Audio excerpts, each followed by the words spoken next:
Dios ha estado hablándonos en este tiempo para que inclinemos nuestro corazón al deseo de Dios, a los intereses de Dios. Y cuando nosotros hacemos lo que a Dios le interesa, es la manera en que agradamos a Dios. Diga conmigo: yo necesito agradar a Dios. Porque hay muchas bendiciones para los que agradan a Dios. Solo le menciono una, no para que la vea ahorita, pero en Eclesiastés 2 dice que a los que agradan a Dios, Dios les da sabiduría, les da conocimiento espiritual, les da gozo, les da muchas cosas a los que agradan a Dios. Y dice, y a los pecadores les da el trabajo de recoger y amontonar para darlo al que agrada a Dios. Yo siempre le he dicho: Señor, yo quiero estar del lado de los que te agradan, no del lado de los que están recogiendo y amontonando para darle a los que agradan a Dios. ¿Estamos? La verdad es que si tenemos la bendición de Dios, estamos hechos, hermanos. Si tenemos la bendición de Dios, y cuando hablo de bendición de Dios no me refiero a cosas materiales únicamente. Me refiero a tener la vida que Dios quiere que tengamos, una vida llena de paz, una vida llena de gozo, que solamente el Espíritu Santo lo puede dar. ¿Sí? Voy a repetir. ¿Sí? Una vida llena de bendición es una vida llena de paz, llena de gozo, llena de la justicia de Dios. Cuando la Biblia habla de justicia, habla de la voluntad de Dios. Una vida en la voluntad de Dios, una vida de paz, una vida llena de gozo, que solo el Espíritu Santo da. Y de hecho, cuando la Biblia define lo que es el reino de Dios, aquello de lo que Jesús dijo que debemos de buscar primeramente, la palabra dice en Romanos 14:17 que el reino de Dios no consiste en comida ni en bebida, no consiste en cosas naturales, materiales. El reino de Dios consiste en justicia, en paz y en gozo que da el Espíritu Santo. El reino de Dios es una dimensión de vida. Diga conmigo: una dimensión de vida. El reino de Dios es una dimensión de vida que usted y yo debemos de alcanzar en este tiempo. Una vida de justicia, una vida de paz, una vida llena de gozo. Que tanta falta hace eso en las personas, en los matrimonios, en las familias, y no digamos en la nación. Sin embargo, para nosotros poder entrar a esa dimensión de vida y poder tener la bendición de Dios, necesitamos agradar a Dios. ¿Sí? Debemos de asegurarnos de agradar a Dios. Escuché que alguien lo dijo de esta manera y me gustó. Dijo: asegúrense de caerle bien a Dios. Asegúrense de caerle bien al Espíritu Santo. Asegúrense. O sea, porque hay que asegurarnos de eso, de agradar a Dios. Hay varias maneras que la Biblia nos enseña de agradar a Dios, que podría ser una buena serie, cómo agradar a Dios, qué cosas hacer para que agraden a Dios. Sin embargo, agradamos a Dios cuando nos enfocamos, usted y yo, por decirlo así, hacemos a un lado nuestros intereses personales, que normalmente son muy egoístas, nuestros intereses personales. Cuando hacemos a un lado nuestros intereses personales y nos enfocamos en vivir, en trabajar, en enfocarnos en aquello que a Dios le interesa, créame que entonces agradamos a Dios. Agradamos a Dios. Cuando Dios ve a alguien que se interesa por lo que a Él le interesa, Dios se siente agradado. ¿Sí? Dios se siente contento. Así fue Jesús. Jesús vino a hacer lo que el Padre, el plan del Padre, la voluntad del Padre vino a hacer Jesús a esta tierra. Y es por eso que el Padre dijo de Jesús: este es mi Hijo amado en quien tengo contentamiento. Entonces podríamos decir: asegúrense o asegurémonos de darle contentamiento al corazón de Dios. ¿Está claro esto? Sí. Y Jesús le dio contentamiento al corazón de Dios, porque Jesús vino a cumplir el deseo de Dios para todos nosotros. Y para hacer eso, Jesús, imagínese, para poderle dar contentamiento al corazón del Padre, para poder satisfacer el deseo del corazón del Padre, para poder Jesús ver que su Padre, que nuestro Padre estaba contento, Él estuvo dispuesto a dar su vida. A dar su vida, porque el deseo del Padre es tenernos con Él, tenernos de vuelta con Él. El pecado nos separó de Dios. Pero el Padre nos ama tanto que envió a su Hijo unigénito para que todo aquel que en Él cree no se pierda, mas tenga vida eterna. ¿Y cómo hacer posible eso? El Padre le dijo a Jesús: Hijo, quiero que vayas a la tierra. Quiero que te hagas como ellos, que tengas la semejanza de un hombre. Eres Dios, pero te vas a hacer como un hombre. Y te vas a poner en el lugar de ellos. Y quiero que tú aceptes ser culpado y condenado por los pecados de todos ellos. Y que tú mueras en lugar de ellos. ¿Y para qué? Para que me los puedas traer de regreso a casa. ¿Me está escuchando? Y Jesús le dijo: Padre, está bien, porque a mí lo que me interesa es agradarte. Y Jesús vino a hacer todo lo que el Padre quería. Por eso él mismo dijo, Jesús dijo: yo no vine a hacer mi voluntad, sino la voluntad del que me envió. ¿Está claro esto? Jesús agradó al Padre. Jesús, y eso incluyó que Jesús se tuvo que humillar hasta lo sumo y ser obediente hasta la muerte, y muerte de cruz.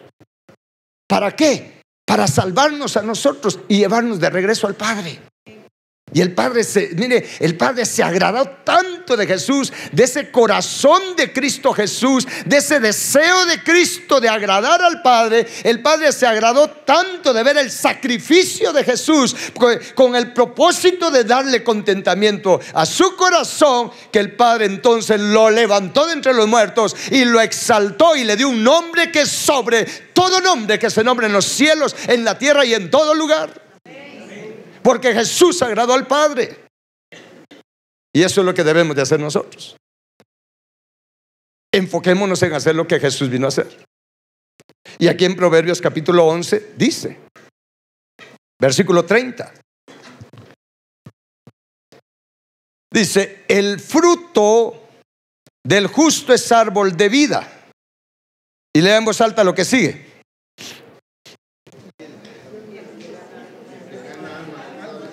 Y el que gana almas es sabio.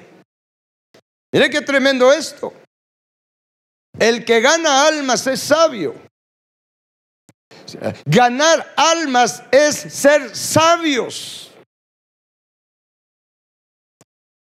Y créame que una persona, se lo voy a poner de esta manera, una persona sabia que quiere agradar a Dios, que quiere darle el contentamiento al corazón de Dios, va a dedicar tiempo, se va a esforzar, va a dedicar recursos. ¿A qué cosa? A ganar almas.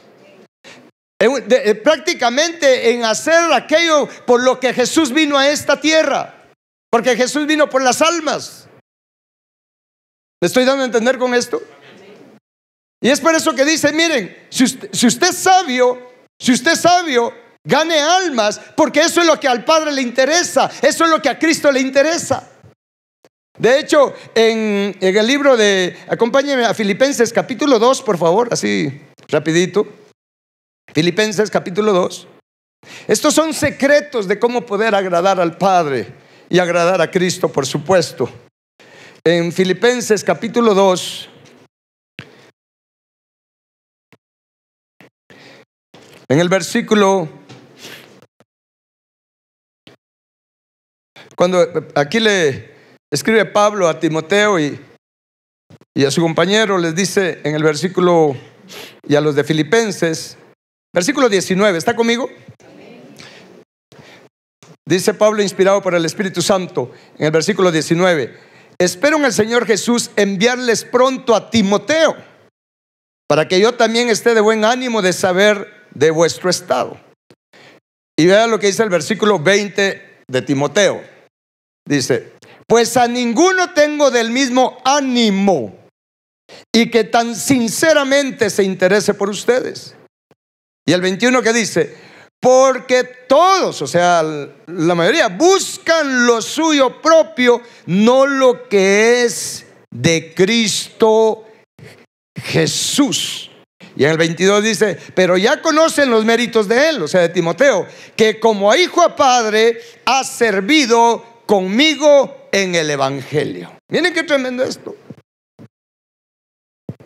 Parece muy sencillo el versículo 21. Por favor, póngame ahí el versículo 21. Dice: porque todos buscan lo suyo propio, no lo que es de Cristo Jesús. Para que se nos quede ya conmigo. Porque todos buscan lo suyo propio, no lo que es de Cristo Jesús. Ahora yo quiero decirle que este versículo es lo que nos enseña, nos revela por qué la mayoría de las personas no tienen una vida llena de bendición. Porque la mayoría de personas, la mayoría de cristianos no están buscando agradar a Dios. Cada uno está buscando lo suyo propio.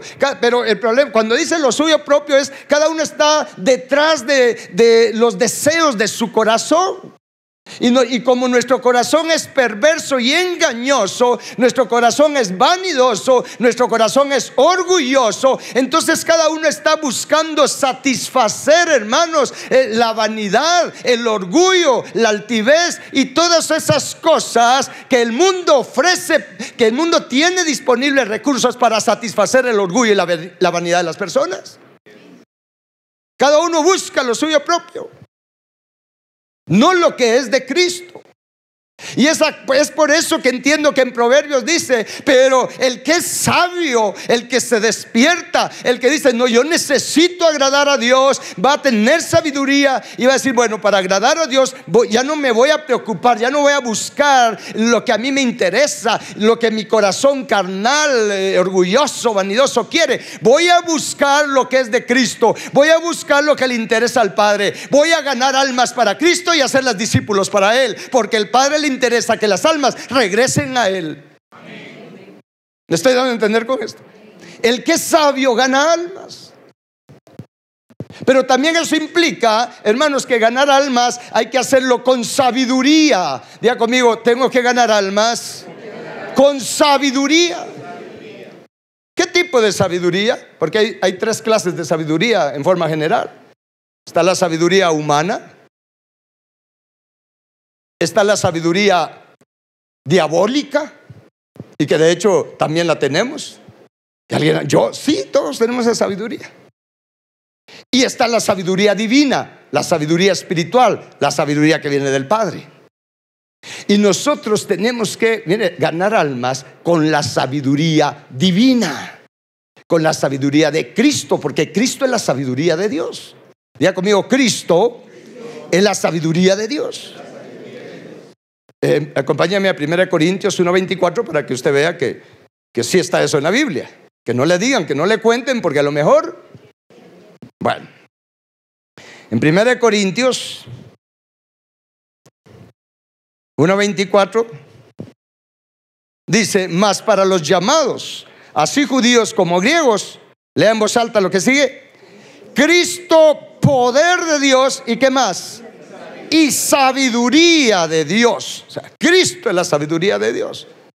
Entonces, hermanos, hay que ganar almas para agradar a Dios, porque ese es el deseo del corazón del Padre.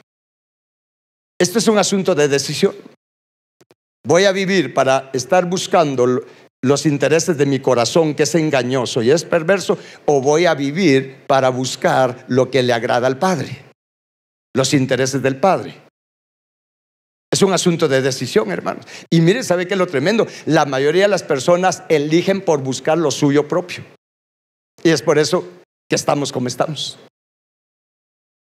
Y entonces lo que vemos en la Biblia de las bendiciones de Dios, de las promesas de Dios, del deseo de Dios, que tengamos una vida llena de paz, llena de gozo, y una vida llena de justicia, una vida en la voluntad de Dios, donde tengamos también todas nuestras necesidades suplidas, donde tengamos paz en nuestra vida, paz en el matrimonio, gozo en el matrimonio, en el hogar. Hermanos, todos deseamos eso, pero no lo tenemos. ¿Por qué? Porque no buscamos lo que es de Cristo. Yo espero que hoy usted tome una decisión. Es la decisión más sabia. Si no, Señor, yo no voy a vivir solo por vivir, ya no voy a vivir solo para estarme satisfaciendo, y normalmente satisfaciendo nuestra carne, pues. Yo voy a vivir para agradar al Padre. Voy a vivir para buscar lo que es de Cristo. Y créame que si usted se determina eso, tal vez no va a ver rapidito los resultados. No espere que ya mañana va a ver los resultados, o a lo mejor, pero sí le prometo que la vida de usted va a cambiar. Usted se va a levantar a otra dimensión espiritual. que se va a reflejar en la dimensión de vida natural que usted va a tener. Mire cómo es esto, ¿verdad? Porque cuando yo elijo buscar lo que a mí me interesa, impulsado por la vanidad, impulsado por las maldades que hay en el corazón, fíjese que para poder obtener los deseos del corazón, tengo que esforzarme bastante, tengo que trabajar bastante, tengo que trabajar de sol a sol para obtener aquellas cosas que según yo me van a hacer felices. Ay, si tan solo tuviera eso, yo sería feliz. ¿No ha oído usted esas palabras? Si tan solo tuviera ese carro, yo sería feliz. Si tan solo tuviera yo $1.000.000, yo sería feliz. Conozco gente que tiene no 1 millón, sino millones de dólares y son infelices. Pero mire cómo nos engaña el corazón. Si tan solo, incluso nos lleva a caso, si tan solo aquella persona estuviera conmigo, yo sería feliz. Sí, lo que pasa es que no ha dormido con ella o con él. ¿Me estoy dando a entender? Pero mire, y entonces hay un esfuerzo, hay un trabajo, hay un desgaste. Y el diablo feliz, porque por estar buscando eso y tengo que esforzarme demasiado, ya no tengo tiempo para buscar de Dios. No tengo tiempo para orar, no tengo tiempo para comer de la palabra. ¿Por qué? Porque tengo que estar trabajando, estoy del tingo al tango. ¿Sabe usted qué es eso del tingo al tango? ¿No? De aquí para allá, pues. Ahora bien, pero fíjese cómo somos, ¿verdad? No sé qué palabra usar, pero usted me entiende cuando digo, fíjese cómo somos. Pero si tan solo decido buscar lo que es de Cristo, vivir para los intereses del Padre, esforzarme para darle contentamiento al Padre, mire, sin matarme tanto, el Padre me va a bendecir y me va a dar lo que yo necesito en esta vida. Por eso dice, mire, el que gana almas es sabio porque sabe que con eso agrada al Padre. Y si agrada al Padre, y mire, de verdad tenemos la bendición del Padre. Y el que tiene la bendición del Padre está hecho. El que tiene la bendición del Padre está hecho. Es por eso está bien que nos esforcemos, y principalmente jóvenes, que nos esforcemos en estudiar, en sacar un título académico, porque sí sirve de mucho. A mí el ser ingeniero, eso me ha dado ha usado el Padre pues para proveerme, y me sigue proveyendo. Sin embargo, hermanos, el hecho de tener un título académico o el tener esto, aquello, otro, no me garantiza que yo vaya a estar bien. Pero si tengo la bendición de Dios, y esto no es excusa para que usted no estudie, pero mire, si yo tengo la bendición de Dios, aunque no tenga un título académico, yo voy a estar bien, me va a ir bien en la vida. Si no, pregúntele a Abraham qué título académico sacó, en qué universidad estudió. Pregúntele a Jacob. Pregúntele a ellos. Ellos no fueron a la universidad, ellos no fueron ingenieros, no fueron doctores, pero sí tuvieron algo que fueron amigos de Dios, buscaron de Dios, agradaron a Dios, y Dios los bendijo. Y tuvieron la bendición material, pero también tuvieron la bendición más grande, la bendición de tener el propósito de Dios cumplido en sus vidas. Eso es tener una vida llena de bendición. ¿Está claro? Solo es de usar sabiduría. Sabiduría. El principio de la sabiduría es tener temor de Dios. Y si tengo temor de Dios, entonces voy a buscar, voy a reverenciar a Dios, voy a admirar a Dios, lo voy a tener tan en alta estima, porque eso es tener temor de Dios, tener a Dios en tan alta estima que le voy a decir: Padre, yo quiero tener el honor, el privilegio de existir y de vivir para tus intereses. Quiero vivir para ti, quiero trabajar para ti, quiero trabajar para lo que tú deseas tenga cumplimiento. ¿Me estoy dando a entender con esto? El que gana almas es sabio, pero hay que ganarlas con la sabiduría de Cristo. Diga conmigo: tengo que ganar almas con la sabiduría de Cristo, no con la sabiduría de Satanás. Porque Satanás también tiene sabiduría. Por eso le digo, hay varias clases de sabiduría. Satanás tiene una sabiduría, solo que es una sabiduría horrible, perversa. Acompáñeme a Santiago, por favor, capítulo 3, 13. Hace una pregunta: ¿quién es sabio y entendido entre ustedes? A ver, nos están haciendo una pregunta. ¿Quién es sabio y entendido entre ustedes? ¿Qué responde usted?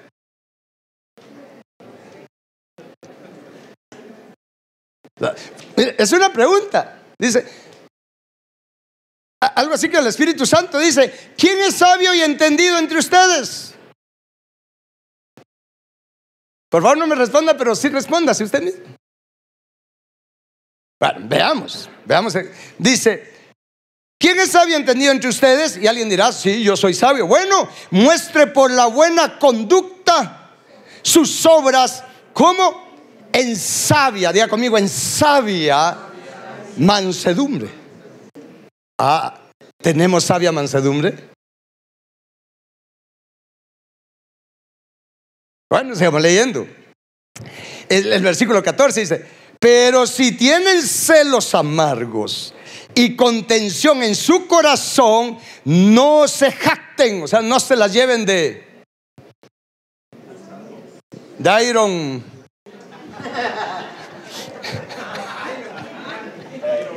Usted póngale la otra. No, pero mire qué tremendo esto. Dice: no se jacten. Dice: pero si tienen celos amargos y contención en su corazón, no se jacten. O sea, no se las lleven de muy grandiosos o de muy valientes o de muy lo que sea, ni mientan contra la verdad. Y dice: porque, diga conmigo, porque esta sabiduría, o sea, esa sabiduría de diabólica, de pleitos, dice: esta sabiduría no es la que desciende de lo alto, o sea, no es de Dios, sino terrenal, animal, diabólica. Mire de reojo el que está a la par. Dese cuenta que aquí ya marca dos tipos de sabiduría. La sabiduría de arriba, que viene de lo alto, pero habla de una sabiduría terrenal, animal y diabólica, que se caracteriza, hermanos, por tener celos amargos, pleitos, contiendas, peleando por todo, gritando por todo, insultando por todo, o tal vez no por todo, pero sí por muchas cosas.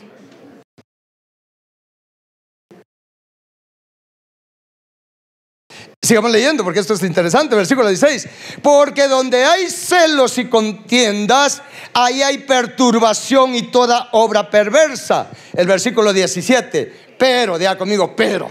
Es que esto es tremendo.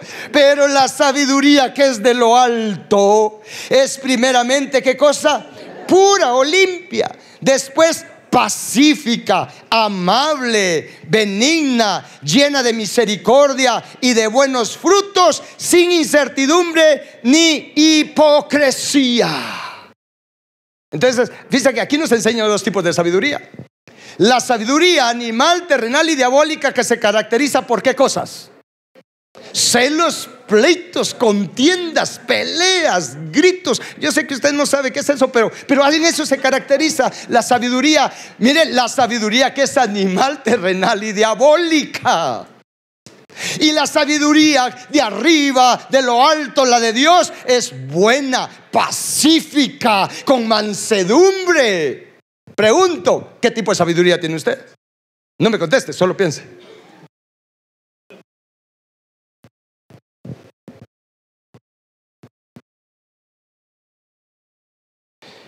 Creo que eso explica por qué estamos como estamos.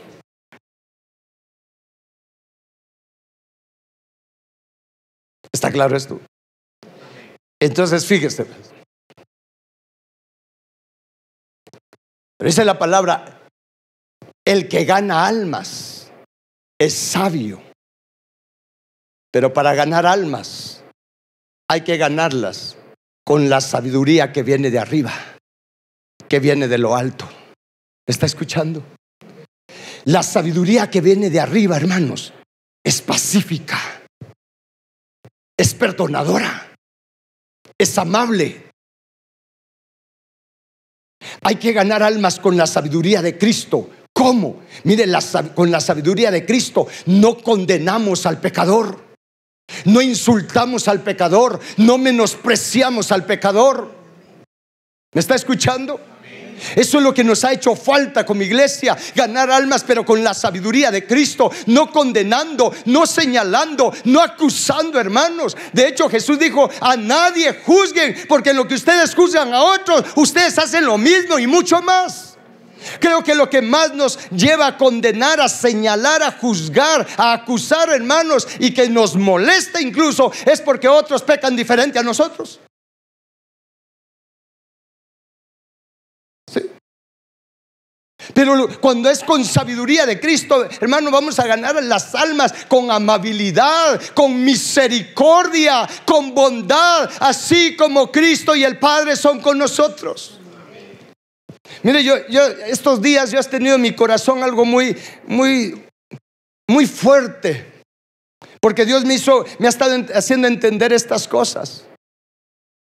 Les he comentado que bendito sea Dios, yo tengo una mamá que gracias a Dios todavía está con vida, que oró por mí aproximadamente 25 años.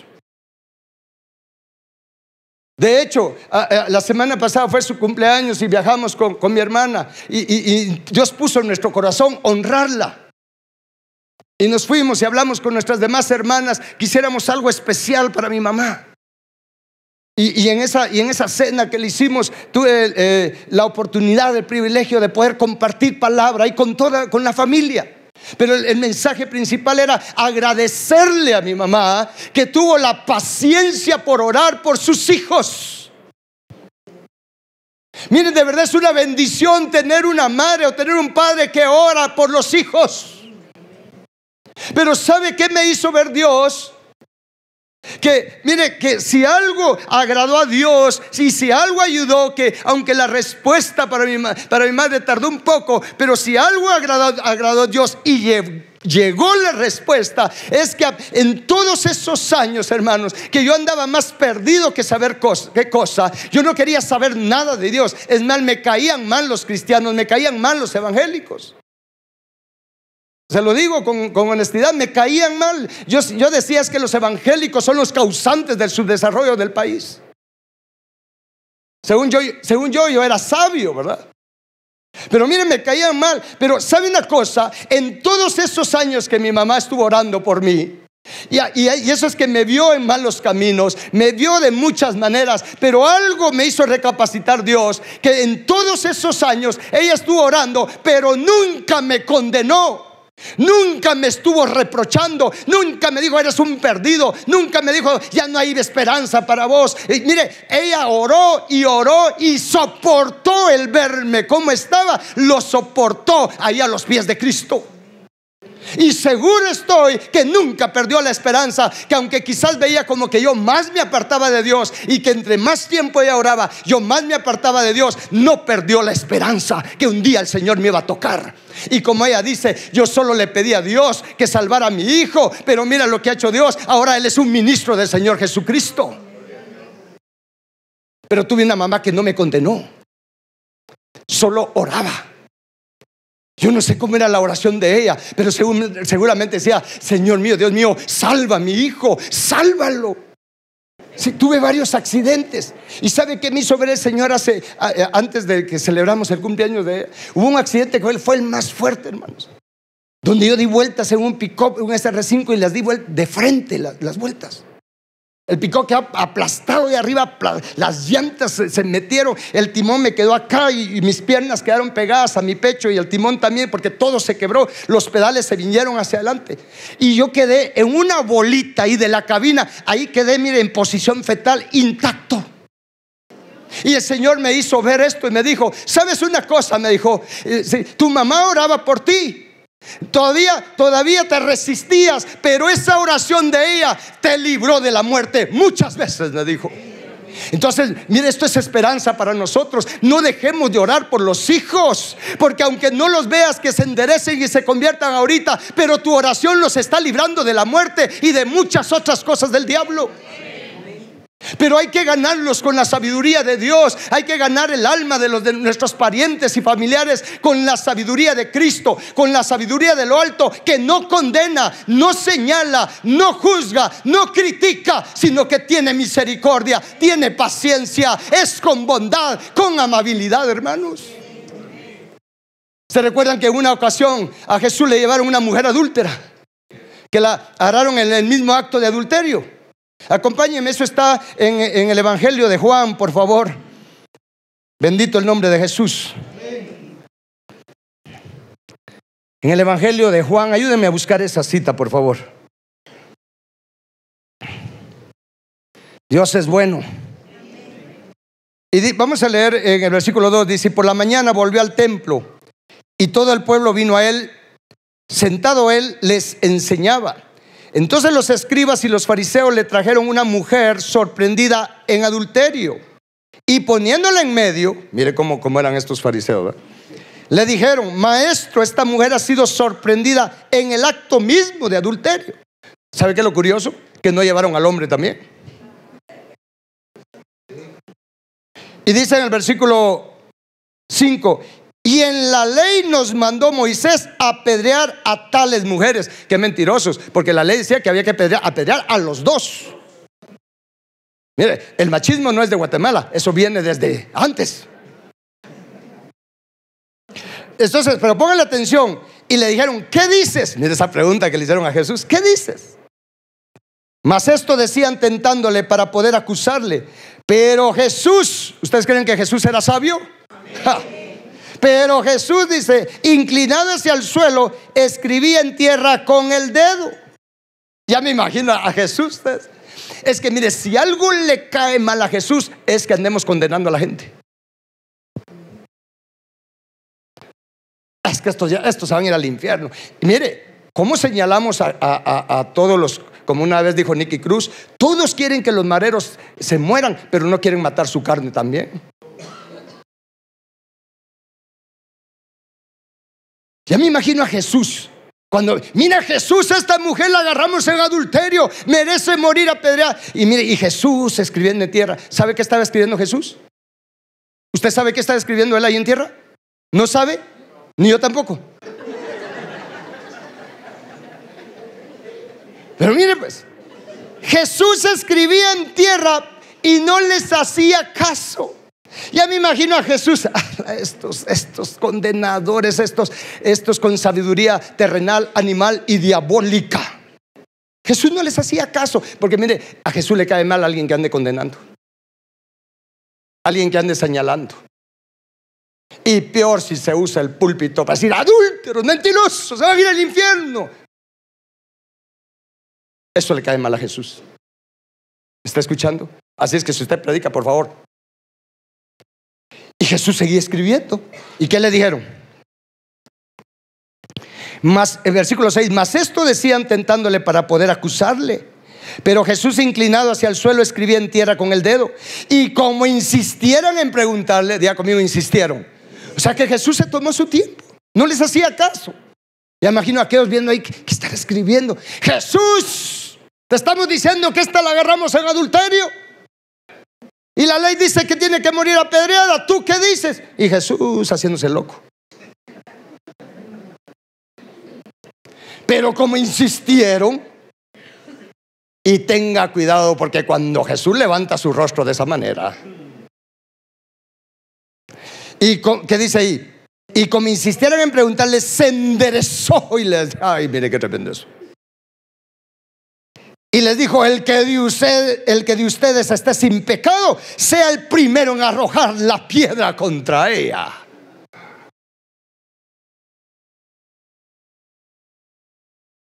Tenga cuidado que cuando Jesús se endereza, y bueno, el que esté libre de pecado, sea el primero, pues, lance la piedra contra ella. Y entonces, ¿qué sucedió? Versículo 8: e inclinándose de nuevo, mire, volvió a inclinarse al suelo, siguió haciendo sus dibujitos en el suelo, siguió escribiendo en tierra. Pero ellos, al oír esto, acusados por su conciencia, salían ¿cómo? Uno a uno, comenzando, mire esto es lo interesante, comenzando desde ¿quién? Desde los más viejos hasta los postreros, y quedó solo Jesús y la mujer en medio. ¿Por qué los más viejos se fueron primero? Porque entre más viejos obviamente más hemos pecado. Por lógica. Entonces le digo, mire, el que esté libre de pecado, tire la primera piedra, lance la primera piedra contra ella. Y los más viejos han de haber dicho, esto está, nosotros somos los que hemos pecado. Y se empezaron a ir, y los patojos nosotros también, pero se fueron de último. Y quedó solo la mujer y él. Y aquí viene lo que me interesa que le pongamos atención. En el versículo 10 dice: enderezándose Jesús y no viendo a nadie sino a la mujer, le dijo: mujer, ¿dónde están los que te acusaban? ¿Ninguno te condenó? Ella dijo: ninguno, Señor. Entonces Jesús le dijo, y lea en voz alta eso: ni yo te condeno, vete y no peques más. Ahora, esto es lo tremendo. ¿Usted cree que Jesús era santo? ¿Usted cree que Jesús es el Hijo de Dios? Sin pecado, el único que ha sido sin pecado en esta tierra. ¿Lo cree de veras? Pues Jesús le dijo: ni yo que soy santo, ni yo que soy perfecto, ni yo que soy sin pecado, ni yo te condeno. Ahora preguntémonos, si Jesús no condenó, ¿quién soy yo para condenar a las personas? Si Jesús dijo: ni yo, Él siendo santo, y yo que no soy santo, ¿qué derecho tengo a condenar a las personas? ¿Qué derecho tengo a criticarlas? Y mire, y es por no tener la sabiduría de Cristo, hermanos, que mire, es por eso que no hemos podido ganar almas. Es más, creo que son malas almas que hemos repelido que las que hemos podido alcanzar. Porque no hemos tenido la sabiduría de Cristo. Y porque la palabra dice: el que gana almas es sabio, pero es el que gana con las almas con la sabiduría de Cristo, que es amable, pacífica, no condenadora, no acusadora, hermanos. Porque Jesús no vino a condenar, Él vino a salvar. Acompáñeme a Lucas capítulo 9, por favor. Dios es bueno. Amén. Lucas capítulo 9. Versículo 56.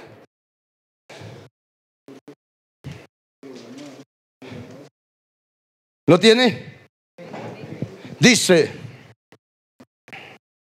porque el Hijo del Hombre no ha venido para perder las almas de los hombres, sino para ¿qué cosa?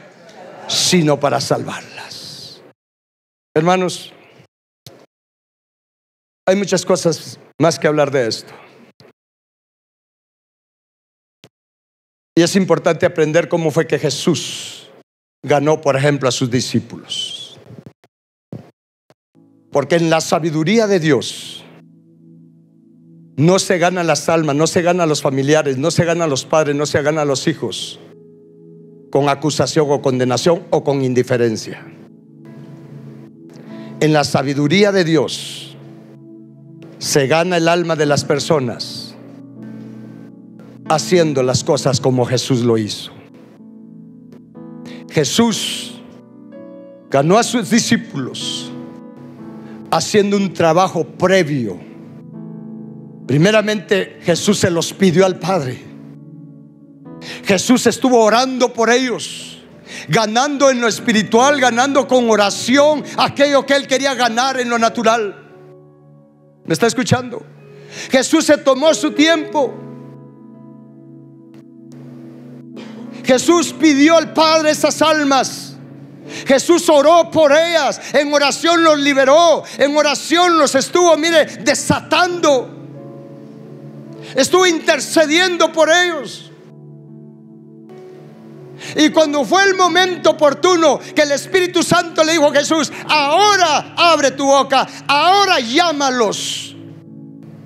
Y qué interesante que cuando Jesús se encontró a Pedro, se encontró a Juan, se encontró a ellos, les dijo, encontró a un Pedro, le dijo: sígueme, y al instante lo siguió. Cuando Jesús les hizo el llamado, al instante accedieron. ¿Por qué? Porque Él, con la sabiduría divina, primero los ganó en oración, hermanos. Primero los liberó en oración, de tal manera que cuando Él les hizo el llamado, ellos aceptaron seguirlo. Eso es hacer las cosas con la sabiduría de Dios. Eso es lo que debemos de hacer por nuestros familiares, por nuestros padres, por nuestros hijos. Oremos por ellos, pero no los condenemos, no los acusemos. Sirvámosles, seamos amables con ellos, manifestémosles el amor de Dios, que de tal manera nos ha amado, que aunque somos pecadores, Él envió a su Hijo unigénito a salvarnos. ¿Me estoy dando a entender con esto?